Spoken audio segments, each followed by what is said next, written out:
Bismillahirrahmanirrahim. Assalamualaikum warahmatullahi wabarakatuh. Waalaikumsalam warahmatullahi wabarakatuh.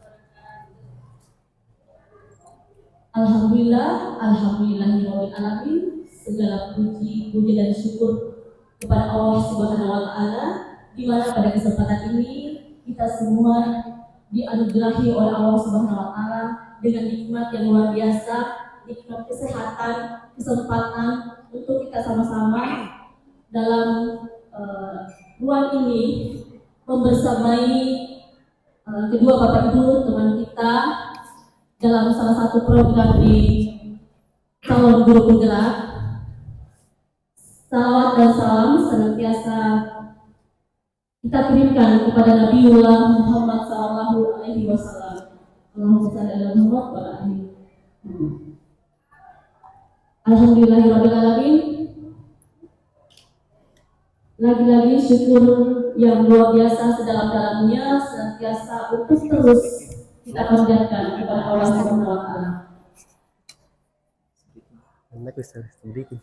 Yang terhormat Bapak Kepala Sekolah, dalam hal ini diwakili oleh Bapak Wakasek Bidang Kurikulum Bapak Takdir Kahar SPDMPD. Yang kami hormati Bapak, Ibu Guru, teman-teman semuanya, dan spesial untuk Bapak Ibu peserta calon guru penggerak SMA Negeri 1 Sinjai Angkatan 11 yang hari ini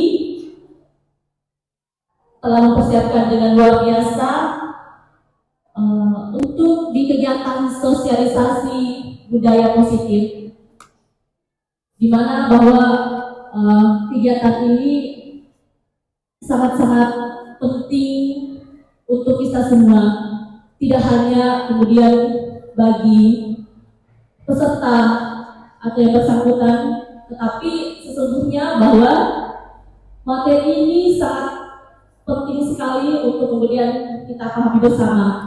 Mengefisienkan waktu kepada Bapak Kepala Sekolah, dalam hal ini Bapak Takdir Kahar, untuk memberikan pengantar sebelum kita lanjutkan di kegiatan selanjutnya. Kepada Bapak dipersilakan. Baik, terima kasih Bu MC.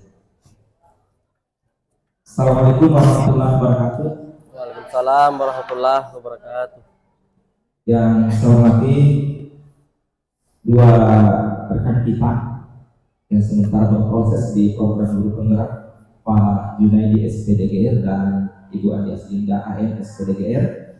Kemudian Bapak Ibu yang hadir di ruangan ini untuk mengikuti kegiatan sosialisasi dari calon guru penggerak kita budaya positif ya dari SMA Negeri 1 Sinjai.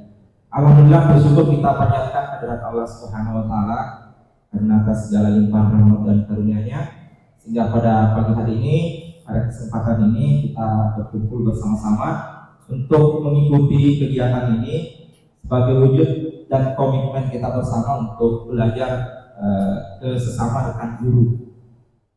Baik Bapak Ibu, terkait dengan sosialisasi ini dari Bapak Kepala Sekolah semalam menghubungi saya untuk diwakili karena beliau sementara kegiatan di Makassar bersama dengan operator Dapodik dan tim teknis tim sekolah kita untuk mengikuti kegiatan yang dilaksanakan oleh Dinas Pendidikan Provinsi Sulawesi Selatan. Baik Bapak Ibu, untuk kali ini budaya positif yang akan dipaparkan oleh rekan kita ini sangat luar biasa, sangat baik sekali. Kenapa saya membahasakan seperti itu? Karena di program ini, di PGP, program guru penggerak, kebetulan saya juga sudah bergerak kurang lebih 3 tahun di program ini. Yang pertama sebagai pengajar praktik, kemudian yang kedua sebagai fasilitator di Wonosobo, Jawa Tengah tahun kemarin, dan tahun ini insya Allah sudah berada di modul terakhir, modul 3.3 di CGP di Lombok Timur dengan Kabupaten Bima, Nusa Tenggara Barat, sekaligus sebagai mengikuti program CGP Rekognisi namanya. Jadi posisi saya sama dengan Ibu Pak Junaidi dengan Ibu Aslinda sebagai calon guru penggerak. Hanya saja dalam proses ini kami tidak menyelesaikan semua modul secara utuh seperti yang dilakukan oleh Ibu Aslinda dan Ibu Pak Junaidi ya. Kenapa? Karena sistemnya ini adalah sistem reguler. Reguler artinya adalah mengikuti penuh. Kalau saya adalah penyesuaian. Kenapa? Karena kami sudah bergerak di beberapa titik, di beberapa tempat dalam program ini bersama dengan CGP. Nah, Bapak Ibu, kegiatan ini seperti yang dipaparkan tadi, budaya positif, ada beberapa bagian yang akan menjadi perhatian kita bersama dan akan dipaparkan oleh Pak Junaidi dengan Ibu Andi Aslinda. Untuk mengefektifkan waktu terkait dengan program ini, ayo kita ikuti bersama Bapak Ibu. Mudah-mudahan dari budaya positif yang dipaparkan nanti itu bisa kita realisasikan, bisa kita aplikasikan juga di ruang kelas kita. Tidak perlu secara masif, tapi sedikit-sedikit saja, karena namanya saja belajar ya. Tidak perlu secara utuh, harus masuk ke kita, kemudian masuk ke ruang kelas dan harus dilakukan, tetapi perlahan-lahan dan akhirnya kita bisa melakukan secara penuh dari konsep teori budaya positif. Bapak Ibu semuanya, terakhir sekali saya kita mengajak diri kita masing-masing yang belum masuk di program guru penggerak, ayo kalau masih ada di berikutnya kita mendaftar bersama-sama. Kebetulan di sekolah kita ini sudah ada beberapa yang GP, ada Ibu Ratna di depan yang siap menjadi garda terdepan. Kemudian ini juga sementara berproses dan ada juga teman kita yang sementara daftar tunggu ya. Dan itu saya yakin akan berada di angkatan 12 nanti ke depan. Dan tahun ini saya juga berada di instruktur. Jadi saya sementara berproses untuk memberikan materi di beberapa tempat di wilayah di Indonesia bersama. Siapa tahu nanti pada saat angkatan 12 saya Sulawesi Selatan, kita bersama di program elaborasi pemahaman bersama dengan instruktur sekali dalam setiap modul dan seterusnya. Ya, terakhir sekali sedikit lagi sebelum kita mulai acara kita dengan bersama dengan CGP kita. Ini menjadi sebuah tantangan. Refleksi ini sebenarnya di akhir refleksi. Tantangan kenapa? Karena sekedar menceritakan tentang saya dalam menjalani program ini. Kemarin di bulan berapa itu pada saat penyelesaian roster juga bergerak tugas-tugas saya sebagai fasilitator, juga bergerak tugas saya sebagai CGP Rekognisi dan juga bergerak tugas saya sebagai instruktur. Jadi ada 4 kegiatan beririsan itu yang harus saya selesaikan dan ternyata alhamdulillah bisa terselesaikan. Maksud saya adalah bahwa kalau ada niat, kekuatan, semangat pasti bisa dilakukan. Kemudian jangan malu bertanya kepada teman, karena teman itu sepertinya biasa-biasa, tetapi ada satu hal konsep yang bisa kita dapatkan dari teman kita itu. Jangan malu bertanya, dapatkan sesuatu yang berharga, dan jangan juga berat untuk berbagi praktik baik, karena berbagi praktik baik itulah sebenarnya kita mendapatkan banyak hal, sesuatu serta hal yang berlimpah. Baik, terima kasih luar biasa. Silakan dilaksanakan kegiatan ini, diberikan materinya teman-teman guru hebat kita, Ibu Andi Aslinda dan Pak Junaidi. Mudah-mudahan bisa selesai di program ini dan menjadi guru penggerak nanti ke depannya. Amin, amin. Ya, dengan ucapan Bismillahirrahmanirrahim, kita buka kegiatan sosialisasi calon guru penggerak terkait dengan budaya positif, khususnya di modul 1.4. Ya, 1.4. Iya, modul 1.4 ya.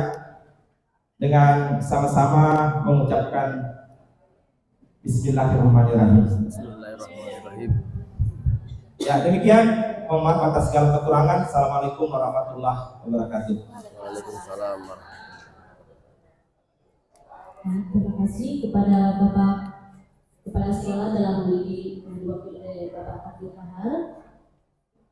Dan selanjutnya ini acara yang kita nantikan bersama, acara yang luar biasa dari pemateri hebat seperti ini yang akan sama-sama saling berbagi. Ya, dan saya rasa bahwa peserta juga adalah sama-sama hebatnya, dan sebenarnya di sini adalah kita saling berbagi terkait dengan apa yang menjadi materi hari ini, yaitu di budaya positif. Untuk supaya kita tidak penasaran bagaimana pemateri pertama kita yang tadi sedang kita lihat fotonya pakai kacamata hitam. Ya. Jadi untuk pemateri pertama kita berikan kesempatan kepada Pak Junaidi SPDGR untuk membawakan materinya. Kepada Pak Junaidi, silakan. Bismillahirrahmanirrahim. Assalamualaikum warahmatullahi wabarakatuh. Izin saya maju ke depan sedikit supaya lebih leluasa untuk bergerak. Oke, dan selamat dinikmati hidangan yang telah disediakan, walaupun hanya ala kadarnya, tapi insya Allah akan bernilai menambah tenaga. Saya ulangi, Bismillahirrahmanirrahim. Assalamualaikum warahmatullahi wabarakatuh. Salam dan bahagia untuk kita semua, Bapak Ibu guru hebat di SMA Negeri 1 Sinjai. Di kesempatan ini berdirinya saya di depan bukan berarti saya lebih pintar, lebih hebat dalam menggurui Bapak Ibu semua, tetapi ini adalah salah satu kewajiban tanggung jawab bagaimana melewati proses-proses ber-CGP ini. Yang pertama, kurang lebih nanti 1 jam ke depan saya dengan Bu Andi Aslindah akan berbicara tentang budaya positif. Apa itu budaya positif? Bagaimana budaya positif yang kita harapkan di sekolah. Oke, sebelum kita ke materi, karena ada beberapa topik yang akan kita bahas hari ini, tapi sebelumnya kita ke komitmen belajar dulu. Komitmen belajar kita atau hadirnya kita di dalam ruangan ini, minimal saya minta dengan sangat izin jika ingin keluar dan masuk ruangan. Izin jika ingin keluar atau masuk ruangan. Kemudian yang kedua atau selanjutnya, berperan aktif mengikuti kegiatan. Selanjutnya konsisten dengan waktu. Terus menjaga ketenangan ruangan agar proses pembelajaran menjadi kondusif dan bermakna. Kemudian yang paling penting adalah HP di silent. Oke, tidak untuk dimatikan HP-nya tapi cukup di silent. Oke, kemudian bagaimana kita berinteraksi? Saya minta dengan sangat, mari kita hadir seutuhnya. Jangan hanya badan kita yang hadir dalam ruangan, tapi jiwa kita, raga kita, pikiran kita melanglang buana di luar sana. Jadi mari kita hadirkan jiwa kita, raga kita seutuhnya, tenangkan hati dan pikiran, berdamai sejenak, semua beban untuk hadir seutuhnya di ruangan belajar. Oke, mari kita minimal 5 detik ini kita atur nafas dulu. Oke. Gini sudah atur nafas, kita tambah tegang, atur nafas supaya apa? Supaya rileks. Oke, kita yang pertama pembukaan yang sudah sementara berlangsung tadi oleh Ibu Wese, kemudian Bapak Kepala Sekolah atau yang mewakili, kemudian komitmen belajar sudah dibacakan, kemudian ice breaking nanti ini akan dihadirkan di sela-sela kegiatan. Kemudian pemahaman inti tentang topik kita hari ini dan eksplorasi konsep apa yang sudah kita dapatkan di sini, apa yang kita terapkan di dalam kelas, kemudian refleksi di akhir pertemuan kita. Oke, pertanyaan pemantik. Kenapa ada pertanyaan pemantik? Supaya kita mulai terbuka berpikir. Setuju atau tidak? Poin pertama, hukuman dapat mendisiplinkan anak. Poin kedua, pemberian hukuman dengan hal positif seperti membaca atau membersihkan halaman sekolah dapat meningkatkan disiplin anak. Poin ketiga, memberi penghargaan dapat meningkatkan motivasi belajar anak. Oke, setuju atau tidak? Tidak. Ada mau berpendapat? Poin pertama, hukuman dapat mendisiplinkan anak. Setuju atau tidak? Elis. Ya, tidak. Oke, poin kedua, pemberian hukuman dengan hal positif seperti membaca atau membersihkan halaman sekolah dapat meningkatkan disiplin anak. Setuju atau tidak? Tidak, apapun bentuknya kalau hukuman. Oke, apapun bentuknya kalau hukuman, pokoknya tidak. Memberi penghargaan dapat meningkatkan motivasi belajar anak. Setuju atau tidak? Oke, nanti kita lihat di akhir dari pertemuan kita ini. Oke, topik dalam eksplorasi konsep ada 6 topik yang akan kita bahas. Kita lihat hari ini. Yang pertama disiplin positif dan nilai-nilai kebajikan universal. Kemudian teori motivasi, hukuman dan penghargaan, serta restitusi. Kemudian yang ketiga adalah keyakinan kelas. Yang keempat kebutuhan dasar manusia dan dunia berkualitas. 5 posisi kontrol kita sebagai guru. Kemudian yang keenam adalah segitiga restitusi, bagaimana kita membantu anak kita memecahkan masalahnya. Oke, selanjutnya kita masuk ke topik pertama. Disiplin positif dan nilai-nilai kebajikan universal. Oke, jangan kita lalu perhatikan dengan gaya fotonya, itu gaya kalekang.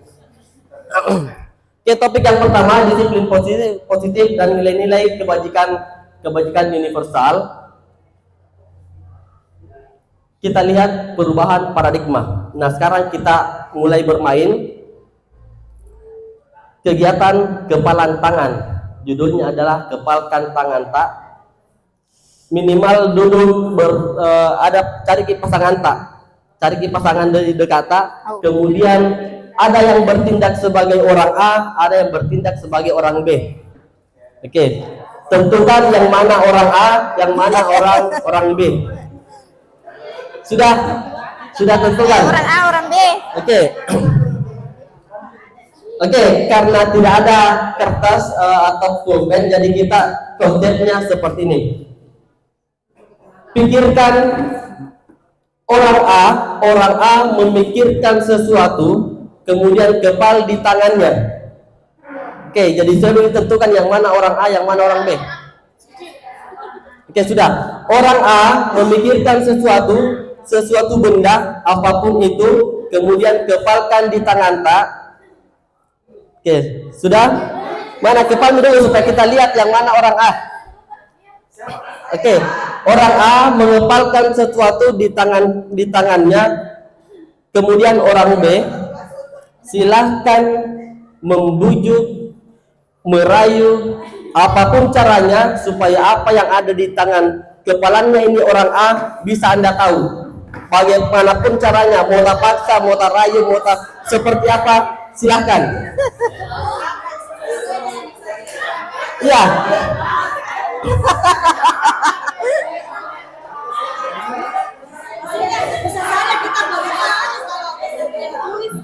Oke. Sudah. Oke.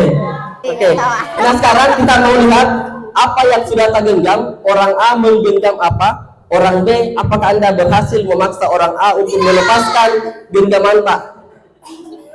Oke, saya tanya dulu orang A. Mana orang A?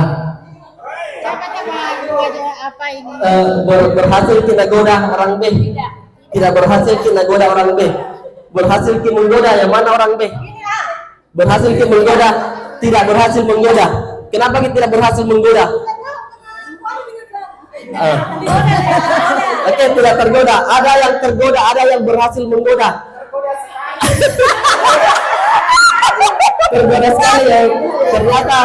Ternyata orang B yang di sini itu adalah hebat dalam menggoda. Kenapa? Karena yang A tergoda sekali. Oke. Apa inti dari kepalan tangan ini? Apa inti dari kepalan tangan? Bahwa kita perhatikan perubahan paradigma teori kontrol atau teori pilihan. Miskonsepsi tentang teori kontrol, ilusi guru mengontrol murid. Kita sebagai guru selalu mengatakan bahwa kita kontrol murid-murid tak. Ilusi bahwa kritik dan membuat orang merasa bersalah dapat menguatkan karakter. Selalu merasa membuat anak-anak kita merasa bersalah. pokoknya kau mentong, gara-gara kau saya dimarahi kepala sekolah. Itu adalah ilusinya, sehingga kita merasa punya kekuatan untuk mengontrol anak-anak tak. Ilusi bahwa semua penguatan positif, efektif, dan bermanfaat. Kemudian ilusi bahwa orang dewasa memiliki hak untuk memaksa. Seperti tadi orang B, dia punya hak untuk memaksa orang A membuka apa kepalan tangannya. Oke. Nah, pertanyaan selanjutnya, yang orang A yang tidak melepaskan kepalan tangannya, apa alasan tak? Kenapa tidak melepaskan? Kenapa tidak mendengarkan rayuan maut dari orang B? Saya minta satu orang untuk berpendapat, Tabe. Baik, tadi orang B dalam ini Bu Ila sudah melakukan sebenarnya berbagai bicara, bahkan mencubit saya sampai pelototi, kemudian bahkan sampai digocang. Pokoknya berbagai cara, tapi saya merasa bahwa dengan apa yang dilakukan itu tidak membuat saya merasa bahwa saya harus memberikan respon yang baik atau membuka, dalam hal ini membuka genggaman tangan saya. Terima kasih. Oke. Terima kasih orang A. Ada perwakilan dari orang B yang berhasil merayu. Tadi Pak di belakang berhasil merayu kayaknya. Yang mana? Yang Baik, terima kasih. Kalau soal merayu sebenarnya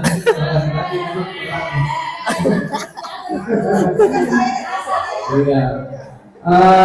Pertama, kalau misalkan kita merayu itu tergantung sebenarnya bagaimana kita menyampaikan redaksi kalimat supaya audiens yang kita mau rayu ini tertarik.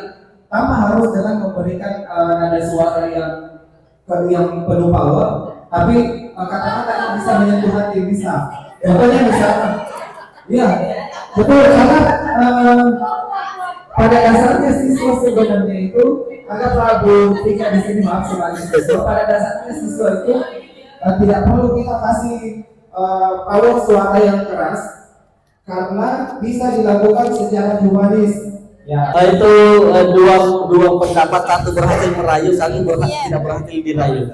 Oke, tapi intinya dari kepalan tangan tadi tersebut adalah kita memiliki kontrol diri kita sendiri.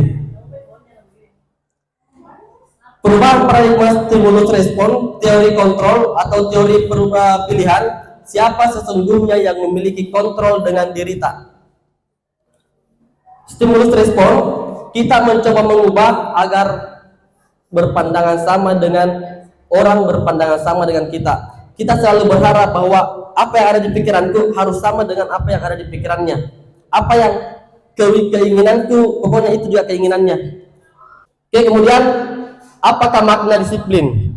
Kita sudah mulai masuk ke bagian pembahasan sedikit tentang disiplin.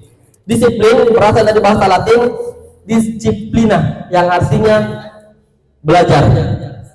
Disiplin berasal dari bahasa Latin yang artinya belajar. Disiplin diri membuat orang menggali potensinya menuju sebuah tujuan apa yang dia hargai.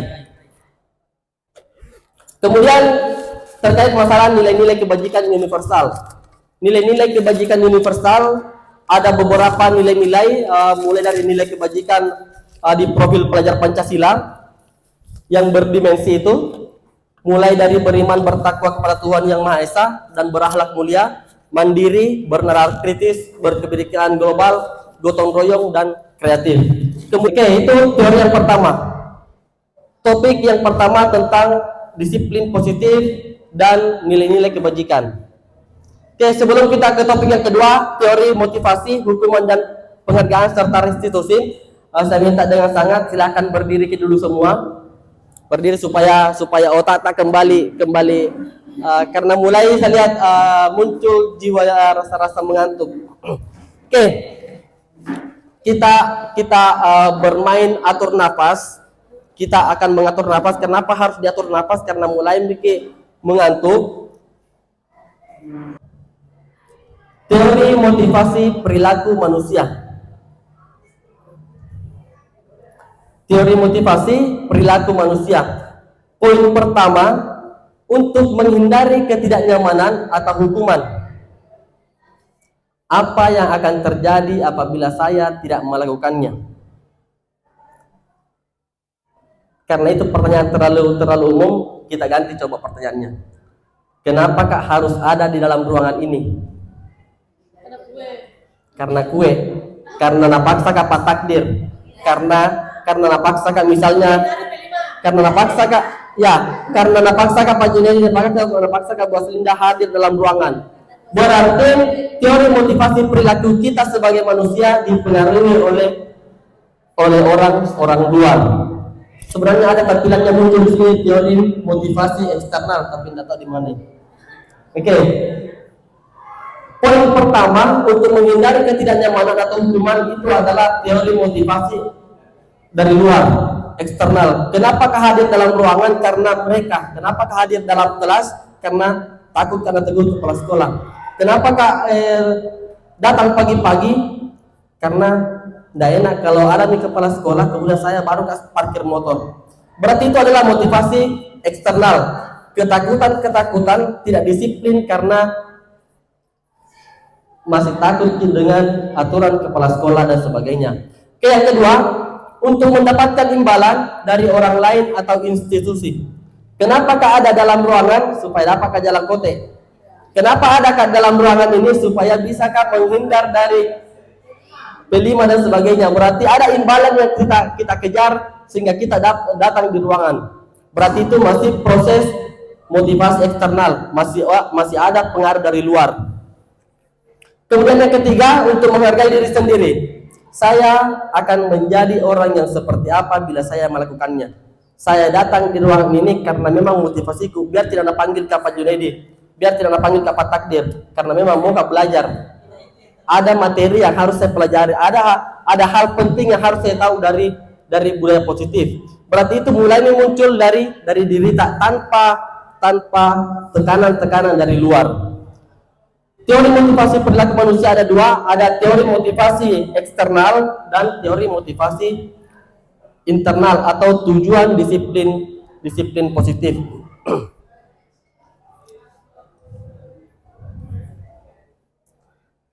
Merdeka Maki? Belum. Merdeka menurut Ki Hajar Dewantara, merdeka itu artinya tidak hanya terlepas dari perintah, akan tetapi juga cakap buat memerintah diri sendiri. Bagaimana mungkin merdeka memerintah ke anak-anak tak kalau kita saja tidak merdeka perintah diri tak? Contohnya saya, hebat sekali Kak bilang disiplin positif, datang pagi-pagi, datang ke jam 7.30 Bi. Bagaimana saya mengatakan saya merdeka ke anak-anak saya ketika saya datangnya jam 7.30? Itu pun hari Kamis saya piket. Seperti itu, apakah seperti itu makna kata merdeka? Merdeka di diri tak? Merdeka menurut Ki Hajar Dewantara tidak hanya terlepas dari perintah. Tidak ada perintah berarti merdeka mah. Akan tetapi juga cakap buat memerintah diri sendiri. Sudah mungkin perintah diri tak? Masuk ke mengajar jam 7.30 nih. Itu adalah merdeka menurut Ki Hajar Dewantara. Kemudian dihukum oleh penghargaan. Teori dihukum oleh penghargaan, bahwa penghargaan berlaku sama dengan hukuman. Bentuk penghargaan berlaku sama dengan hukuman. Dalam arti meminta atau membujuk seseorang melakukan sesuatu untuk memenuhi suatu tujuan tertentu dari orang yang meminta atau membujuk. Dorongannya eksternal dan akan ada faktor ketergantungan. Beberapa dampak dari pemberian penghargaan. Ini tadi yang suka. Pokoknya kalau bisa jawab pertanyaanku, ku kasih ke jalan kote, ku kasih ke nasi kuning di kantin, silahkan ambil ayam geprek. Akan berpengaruh terhadap satu, pengaruh jangka pendek dan jangka panjang. Penghargaan adalah bentuk hukuman. Kemudian penghargaan tidak efektif. Penghargaan merusak hubungan. Penghargaan mengurangi ketepatan. Kemudian penghargaan menurunkan kualitas, penghargaan mematikan kreativitas, penghargaan mengurangi motivasi intrinsik. Topik ketiga adalah keyakinan kelas.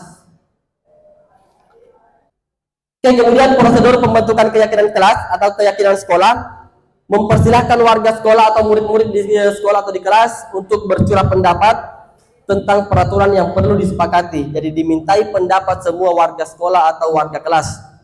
Kemudian mencatat semua masukan para murid, di mana semua anggota kelas bisa melihat hasil curah pendapatnya. Kemudian susunlah keyakinan kelas sesuai prosedur pembentukan keyakinan sekolah atau kelas. Gantilah kalimat-kalimat dalam bentuk negatif menjadi positif. Apa contoh kalimat negatif? Jangan berlari di kelas atau koridor. Diganti menjadi berjalanlah di kelas atau koridor.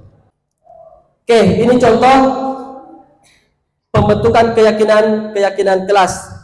Semua yang berdiri ini adalah siswa, kemudian dia mencurahkan pendapatnya ke dalam kertas kuning. Kemudian setelah dicurahkan pendapatnya di kertas kuning, disatukan, kemudian dipilih yang mana pendapat yang sama, dituliskan ke dalam kertas yang lebih besar. Kemudian nanti akan diganti kalimat negatifnya menjadi kalimat positif, kemudian menjadi keyakinan kelas yang sudah disepakati.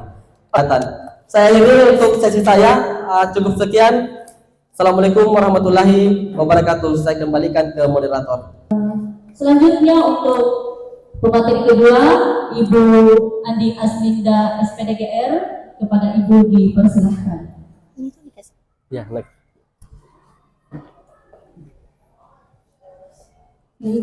Terima kasih atas kesempatan yang telah diberikan kepada saya. Assalamualaikum warahmatullahi wabarakatuh. Waalaikumsalam warahmatullahi wabarakatuh. Jadi kembali saya mengucapkan banyak terima kasih kepada Bapak Ibu yang sudah menyempatkan waktunya untuk hadir membersamai kami berdua dalam sosialisasi diseminasi budaya positif. Baik, untuk mengefisienkan waktu langsung saja. Tadi sudah ada 3 pembahasan dari teman kita. Jadi sebelumnya saya ingin menegaskan dulu kepada Bapak Ibu. Jadi kami berdua di sini sebenarnya seperti tadi yang dikatakan Pak Junedi, kami tidak lebih baik dari Bapak Ibu, tapi kami diberikan amanah untuk menyampaikan tentang materi designasi positif. Jadi kita dimenangkan untuk menyampaikan kepada Bapak Ibu apa yang kami dapatkan di program pendidikan calon guru penggerak selama 2 bulan ini. Jadi langsung saja, tadi sudah dibahas 3 poin materi penting dari Pak Junedi. Untuk materi selanjutnya saya akan membahas 3 materi juga.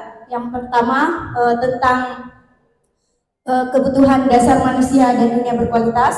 Yang kedua sebentar ada 5 posisi kontrol, dan yang terakhir adalah segitiga restitusi. Sebelum itu saya ingin bertanya kepada Bapak Ibu, dari ketiga poin materi tadi itu Bapak Ibu sudah pernah mendengar?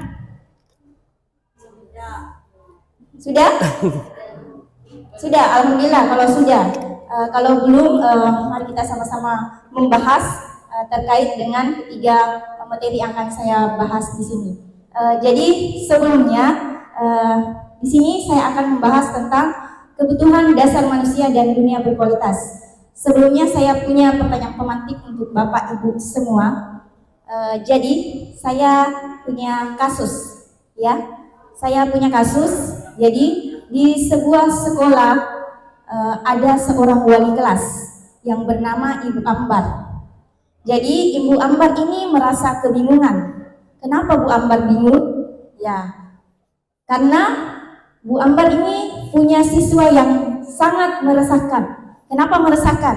Nah, karena Bu Ambar ini punya siswa yang bernama si Dodi. Dodi ini begitu meresahkan. Kenapa? Dia setiap hari sering meminta paksa makanan yang dibawa oleh teman-temannya. Ya, jadi si Dodi ini kemudian teman-temannya melaporkan si Dodi kepada Bu Ambar bahwa Bu, si Dodi sering mengambil paksa makanan kita. Dia meminta-minta dengan paksa, merampas seperti itu. Jadi Bapak Ibu, pertanyaan saya, kenapa Dodi bisa melakukan hal tersebut? Kenapa kira-kira Dodi melakukan hal tersebut? Karena Dodi juga butuh makan. Ya, karena Dodi juga butuh makan. Selain itu apa? Kenapa kira-kira? Faktor apa? Faktor ekonomi. Selain itu ada apa lagi?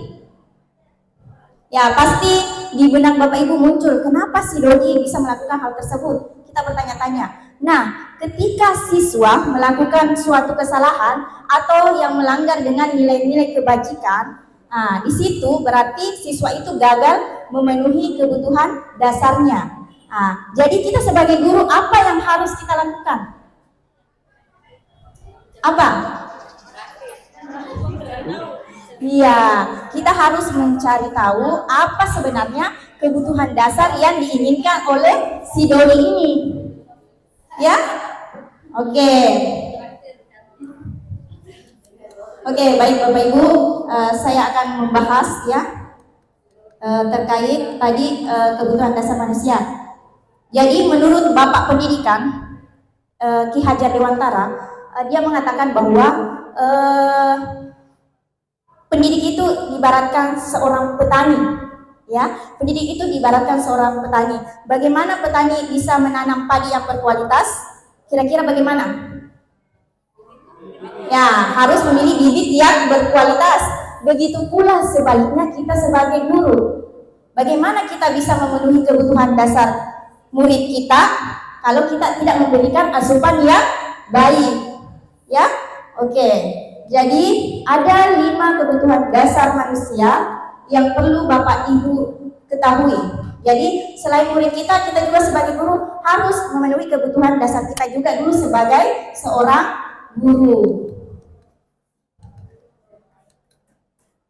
Oke, jadi ini silahkan Bapak Ibu lihat ada kebutuhan dasar. Yang pertama, kasih sayang dan rasa diterima. Selanjutnya, penguasaan, kebutuhan kebebasan, kesenangan dan bertahan hidup. Oke, ini 5 kebutuhan dasar yang harus dimiliki oleh manusia. Jadi yang pertama adalah kebutuhan bertahan hidup. Jadi bertahan hidup ini contohnya apa? Kayak tadi itu makanan, pakaian, minuman, keamanan, kesehatan. Ya, selanjutnya yang kedua, kasih sayang dan rasa diterima. Jadi rasa diterima ini siswa ini perlu rasa diterima, dipedulikan, berbagi, kerjasama, menjadi bagian dalam kelompok. Itu yang kedua. Dan yang ketiga adalah penguasaan. Jadi penguasaan di sini terkait tentang harga diri, keinginan untuk dianggap, memimpin, berprestasi, ya, diakui. Sudah kentara. Didengar. Oke. Selanjutnya, kebutuhan dasar yang keempat adalah kebebasan. Kebebasan ini dalam artian mandiri, memiliki pilihan, mencoba hal yang baru, mampu mengendalikan arah dirinya. Selanjutnya, yang terakhir adalah kesenangan, bermain, humor, antusiasme, dan tertawa. Nah, berdasarkan kasus yang tadi saya ceritakan kepada Bapak Ibu terkait si doi ini, kira-kira 5 kebutuhan dasar ini yang tadi, yang mana kira-kira yang mengena terhadap si doi? Ya, yang paling mengena kira-kira yang mana?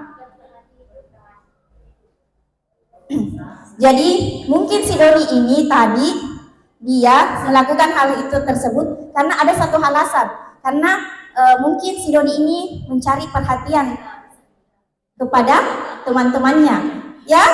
Jadi bisa saja doi melakukan tadi merampas makanan teman-temannya karena dia merasa ingin diperhatikan. Tidak hanya bentuk dari perhatiannya dari teman-temannya, tetapi juga dia ingin diperhatikan oleh wali kelasnya. Makanya dia berbuat seperti itu, ya. Ya, itu salah satu yang paling mengena. Dan juga adalah posisi bertahan hidup. Karena kalau mungkin doi berdiri kalau tidak makan ya, mungkin dia bisa sakit perut, ya. Dia tidak makan, dia bisa pingsan dan sebagainya, ya. Seperti itu. Jadi Bapak Ibu sudah tahu ya, ada 5 kebutuhan dasar yang harus dimiliki oleh manusia. Baik, selanjutnya saya masuk ke pembahasan berikutnya. Ada 5 posisi kontrol. Betul Ji cara pengucapanku? Iya, Jangan sampai salah ucap. Sudah betul kan Bapak Ibu? Hati-hati ke Selio. Oke, sudah betul, alhamdulillah. Jadi Hati-hati ke Selio. 5 posisi kontrol. Bagaimana Pak Junet? Pak Irwan, bagaimana? Sudah benar pengucapannya Pak Irwan? Posisi kontrol.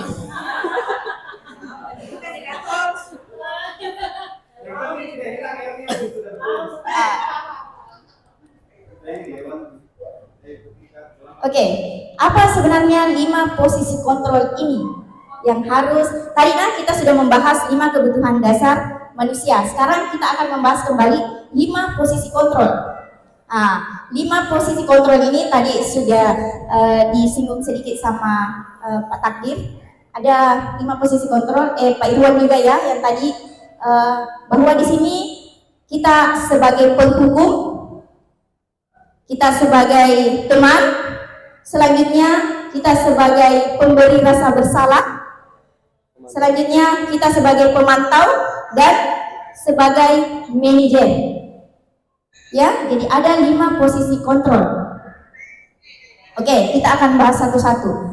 Saya mulai dari pemberi hukuman. Tadi sudah dibahas juga dengan Pak Junedi. Jadi ada posisi kontrol yang pertama yang mungkin Bapak Ibu pernah lakukan, yaitu pemberi hukuman. Jadi di sini ketika anak-anak melakukan kesalahan, ya, ketika anak-anak melakukan kesalahan atau pelanggaran, mungkin Bapak Ibu langsung menghakimi, langsung menghukum.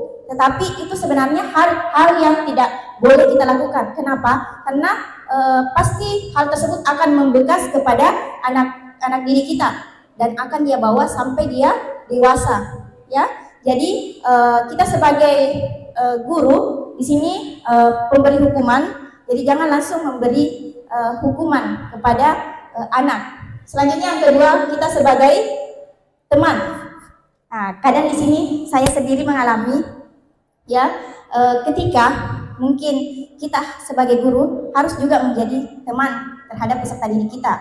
Saya sudah mengalami ya, ketika kita menjadi teman untuk peserta didik kita jadi tahu lebih dekat dengan siswa kita. Tetapi sebenarnya itu ada efek atau dampaknya. Apa kira-kira dampaknya ketika kita menjadi teman untuk siswa kita? Dampaknya apa?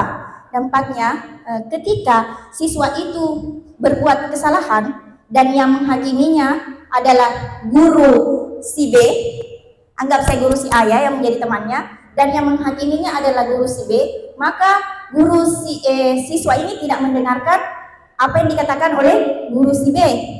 Dia hanya mau mendengarkan apa yang dikatakan oleh si guru A ini yang menjadi temannya. Jadi siswa ini hanya mendengar satu gurunya saja karena dia anggap itu adalah temannya. Ya, kadang juga kita menjadi teman bagi siswa, tiba-tiba siswa memanggil kita, "Halo guys." Begitu juga ucapannya siswa. Jadi bagaimana kita sebenarnya memposisikan diri kita ini sebentar sebagai teman. Ya, selanjutnya yang ketiga adalah pemberi rasa bersalah. Di sini pemberi rasa bersalah mungkin Bapak Ibu tidak menyadarinya, tapi hal itu sebenarnya yang membuat siswa merasa bersalah. Saya kasih sebuah contoh. Misalnya, ada anak wali kelas saya tidak memarahi, saya tidak langsung menghukum, saya berbicara dengan lembut. "Kenapa kamu terlambat? Kenapa sih kamu terlambat? Ya, kamu tidak lihat ibu pagi datangnya kamu terlambat. Kamu tidak kasihan ya sama ibu." Jadi anak-anak ketika mendengarkan, walaupun kita berbicara lembut, tapi anak-anak yang mendengarkan merasa bersalah. Kenapa? Saya kecewa, saya merasa bersalah sudah membuat ibu kecewa karena saya datangnya terlambat padahal ibu yang lebih duluan datang. Sebenarnya dalam diri anak itu kita sudah membuat dia merasa bersalah karena dengan ucapan kita, walaupun cara penyampaiannya dengan lembut, tapi itu sebenarnya membuat anak merasa bersalah. Oke, selanjutnya yang keempat adalah posisi pemantau. Ya, kadang kita sebagai guru mau ambil posisi enaknya aja, kita jadi pemantau saja. Tapi sebenarnya itu tidak memberikan solusi bagi anak untuk mencarikan jika berbuat kesalahan mencarikan solusi. Kita hanya memantau saja tapi tidak memberikan solusi. Ya, Bapak Ibu. Selanjutnya yang terakhir adalah sebagai manajer. Nah, sebagai manajer di sini kita membuat anak-anak untuk bertanggung jawab menyelesaikan masalahnya sendiri dengan bijaksana, sama-sama membantu anak untuk mencarikan solusi yang terbaik atas masalah yang mereka hadapi. Oke, jadi itu adalah 5 posisi kontrol. Sekarang saya mau bertanya Bapak Ibu, dari kelima posisi kontrol itu, adakah Bapak Ibu yang mau memberikan pengalamannya terkait 5 posisi kontrol? Ada di posisi mana Bapak Ibu berada sekarang? Adakah di antara Bapak Ibu pernah mengalami apakah pemberi hukuman, teman, pemberi rasa bersalah, pemantau, atau di posisi manajer yang paling di atas? Oke, silakan Bu Emilia. Assalamualaikum warahmatullahi wabarakatuh. Assalamualaikum warahmatullahi wabarakatuh. Oke, jika diminta tentang pengalaman, mungkin bisa saya ceritakan sedikit yang terjadi sekarang di kantor saya. Di situ sebenarnya mungkin kasusnya di menurut ibu-ibu itu atau guru-guru yang lain, mungkin memang kasusnya agak bermasalah di sekolah. Jadi kasusnya itu dia merokok, kemudian pada saat itu saya dapatkan ada korek di bawah meja di dalam kelas. Oke, jadi di sini saya melihat dari materi yang disampaikan, saya bisa membaca dan melihat bahwa saya menggunakan pendekatan sebagai seorang teman untuk mereka. Penting dan memang betul sekali kita harus posisikan pada saat ke siswa kita, kondisikan kita seharusnya seperti apa. Ya, itu mungkin pengalaman yang pernah saya rasakan. Terima kasih. Assalamualaikum warahmatullahi wabarakatuh. Waalaikumsalam warahmatullahi wabarakatuh.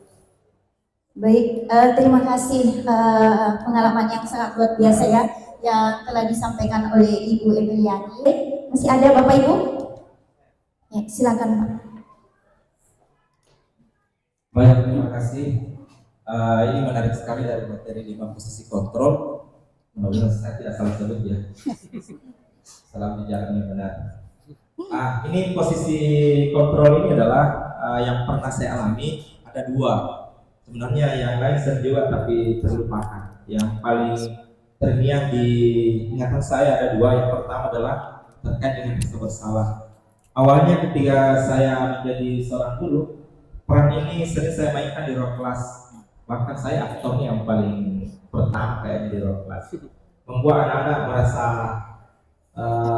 merasa menyalahkan atau merasa bahwa apa yang kita lakukan tadi itu membuat kita di sini sangat sedih sekali, dan akhirnya anak-anak juga menangis. Apakah ini masuk dalam bayat atau bukan ya, atau motivasi? Yang pasti saya melihat dari penjelasan tadi, ternyata apa yang saya lakukan itu ada di posisi membuat rasa bersalah, dan hampir setiap hari ini saya mainkan karena memang gurih dan nikmat.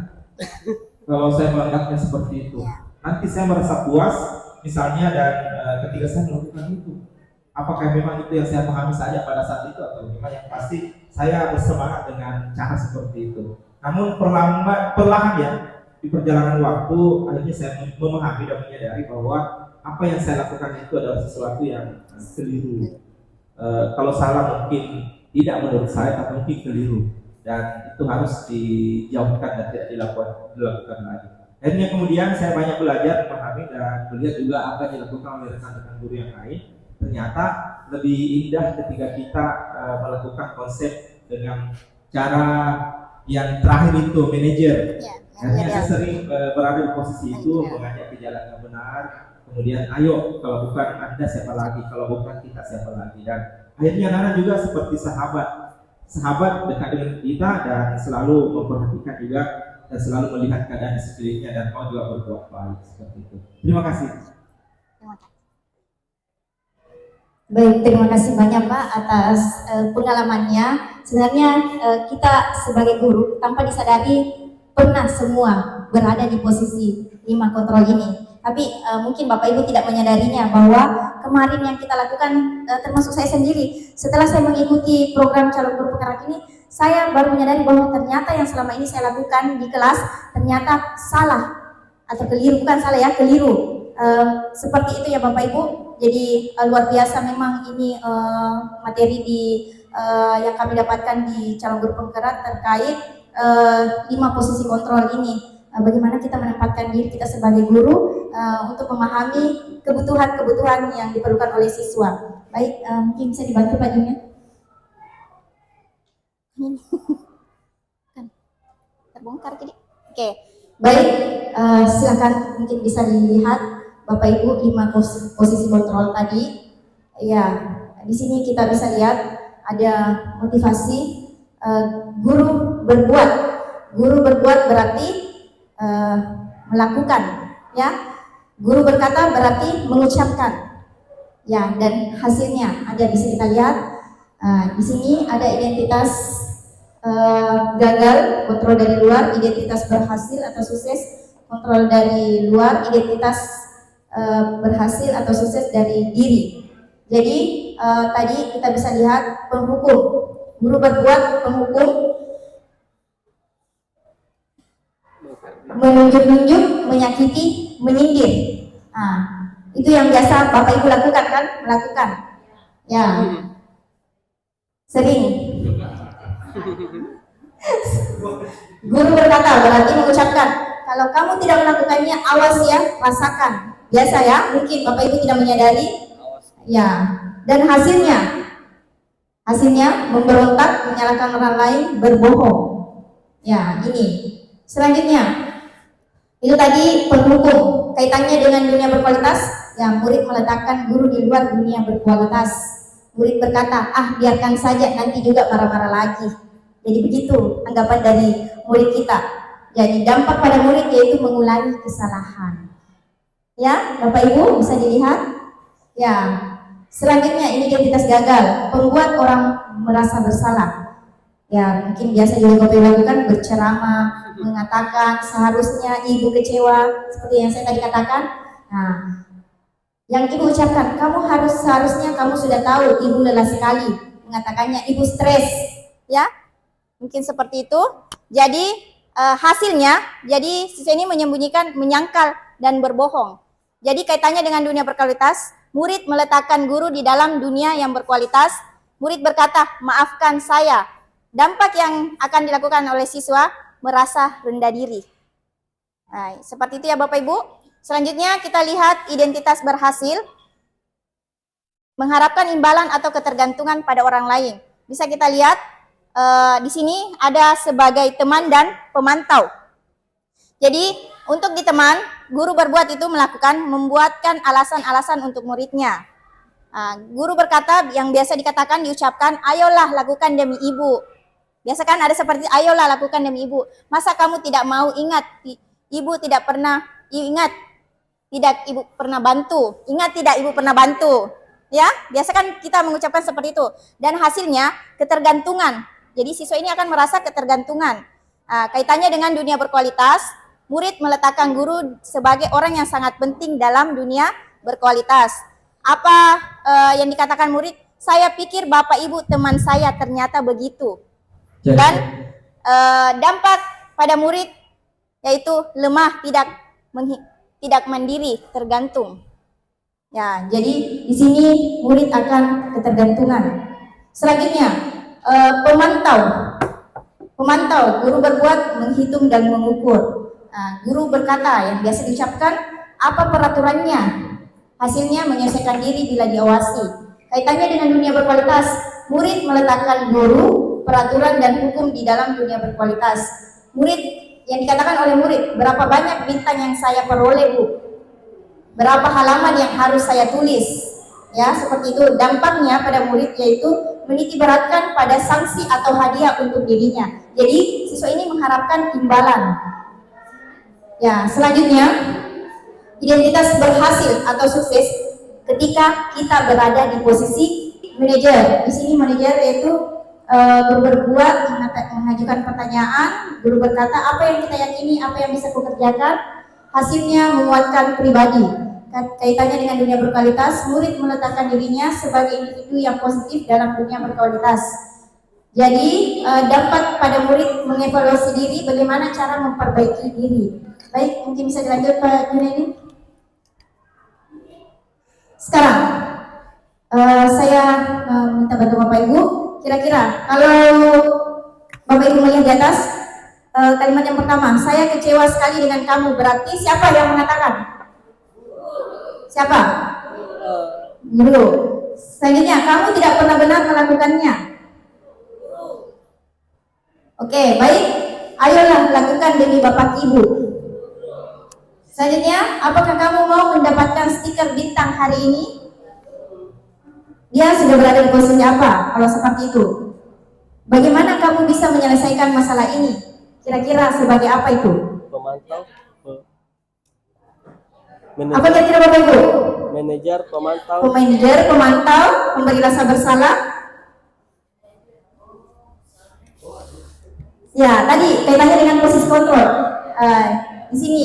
Selanjutnya, kamu selalu yang paling terakhir. Kira-kira dia berada di posisi kontrol yang mana? Oke, baik. Kita lihat jawaban. Ya. Oke. Saya kecewa sekali. Oke, kita bisa lihat di kalimat yang pertama tadi. Saya kecewa sekali dengan kamu. Berarti itu sudah berada di pembuat orang merasa bersalah. Ya, itu dengan kata-kata yang diucapkan. Selanjutnya, kamu tidak pernah benar melakukannya. Berarti penghukum. Ayolah lakukan demi Bapak Ibu. Berarti kita berada di posisi sebagai teman. Selanjutnya, apakah kamu mau mendapatkan stiker bintang hari ini? Ya, dia berada di posisi pemantau. Selanjutnya, bagaimana kamu bisa menyelesaikan masalah ini? Manajer. Oke. Selanjutnya, kamu selalu yang paling terakhir. Berarti kita berada di posisi penghukum. Jadi, Bapak Ibu sudah bisa membedakan? Sudah? Oke. Oke. Baik. Jadi, langsung saja saya masuk di tahapan terakhir yang adalah segitiga restitusi. Untuk segitiga restitusi ini sebenarnya Bapak Ibu saya sudah melakukannya, ya.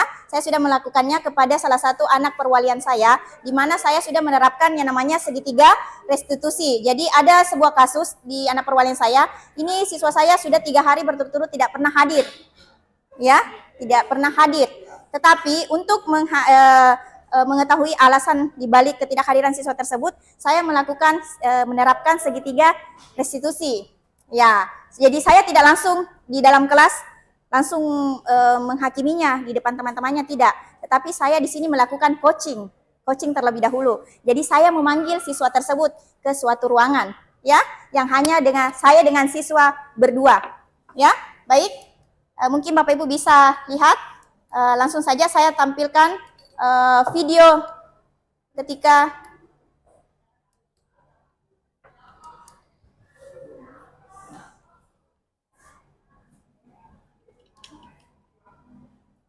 oke.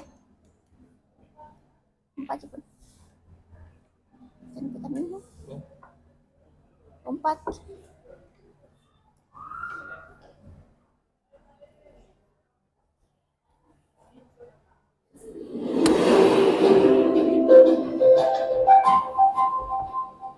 Jadi saya melakukan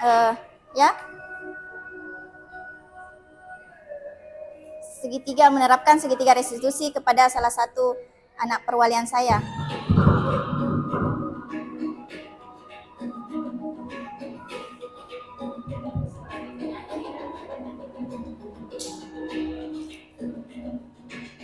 Jadi ini ruangannya saya pinjam, ya, ruangannya Pak Takdir. Kebetulan hari itu Pak Takdir tidak ada di tempat.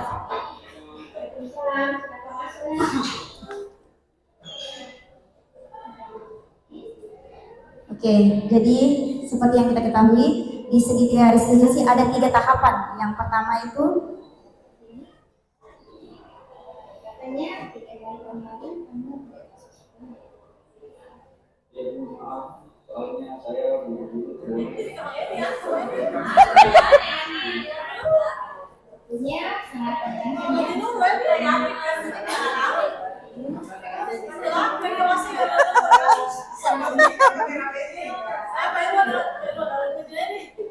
Nah, kita lihat memvalidasi tindakan yang salah. Ini tahapannya ya, segitiga restitusi.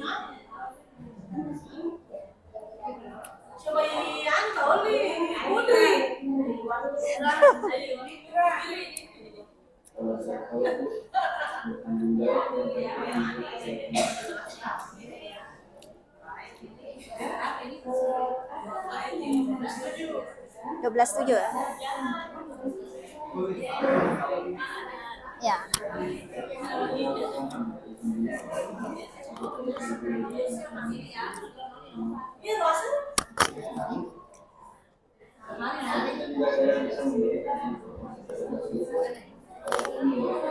Ya.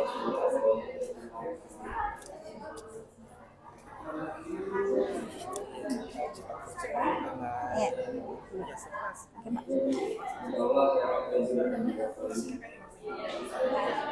Lama dipajuin tuh, Pak. Oke, baik Bapak Ibu, itu ya. Ketika ada siswa kita yang melakukan kesalahan atau melanggar suatu aturan atau keyakinan kelas, kita jangan menghakimi langsung di depan teman-temannya. Jadi kita mengajak siswa tersebut dulu berdua berbicara ya, kita melakukan coaching. Tahapannya tadi itu ada yang pertama yaitu memvalidasi tindakan menstabilkan keadaan, memvalidasi tindakan yang salah, dan yang terakhir adalah menanyakan keyakinan. Jadi seperti itu tahapan segitiga restitusi yang harus kita lakukan. Baik, mungkin bisa dipercepat Pak Junedi. Ini salah satu siswa saya yang bermasalah tadi. Jadi siswa itu bukan kita yang mencarikan siswa solusi, tapi siswa sendiri itu yang menemukan solusi terhadap masalah atau kasus yang dia hadapi. Jadi seperti itu ya Bapak Ibu penerapan dari segitiga restitusi. Sekarang saya mau mengajak Bapak Ibu melakukan refleksi. Kira-kira bisa mungkin Bapak Ibu men-scan di Padletnya, bisa di situ Bapak Ibu langsung mengisi ya di scan barcode-nya. Terkait refleksi kita, refleksi pembelajaran kita pada hari ini. Jadi hal baru apa yang mengubah paradigma saya yang saya dapatkan dari materi hari ini? Selanjutnya, perasaan apa yang muncul selama mengikuti sosialisasi ini, khususnya mengenai makna disiplin dan motivasi intrinsik. Yang ketiga, perang among seperti apakah yang saya telah lakukan selama mengikuti modul ini. Dan yang terakhir, saya akan menjadi among yang seperti apa setelah mengikuti pembelajaran hari ini. Silakan diisi Bapak Ibu di situ terkait refleksi Bapak Ibu.